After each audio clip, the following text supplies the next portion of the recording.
ఇప్పుడు నాణ్యత అంటే ఇప్పుడు చూసుకొని మనం ఏది మనకు నచ్చిందో అదే తీసుకోవచ్చు. నాణ్యత ప్రమాణం, నాణ్యత ఉన్నదా లేదా, ఇది మంచిదా కాదా చెక్ చేసుకొని నాణ్యత ప్రమాణం, అది కూడా హక్కు ఉంది మనకు.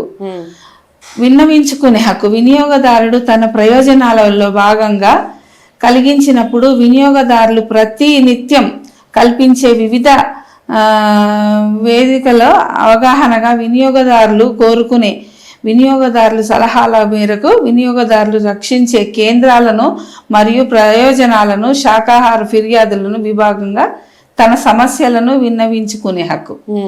ఏదైనా ఇప్పుడు ఒక సమస్య వచ్చింది అనుకోండి, ఆ సమస్యను ఎవరికి చెప్పుకోవాలి, మనకు తెలియదు ఎవరికి చెప్పుకోవాలి. ఇప్పుడు ఏదైనా ధరల తూకమే కానీ ఏదైనా వస్తువులు పాడైపోయినాయి, వాళ్ళకి తెలియదు, పారేస్తారు, డేట్లు అయిపోయినాయి, వాళ్ళు ఎవరికి చెప్పుకోవాలి అనేది వాళ్ళకి తెలియట్లేదు.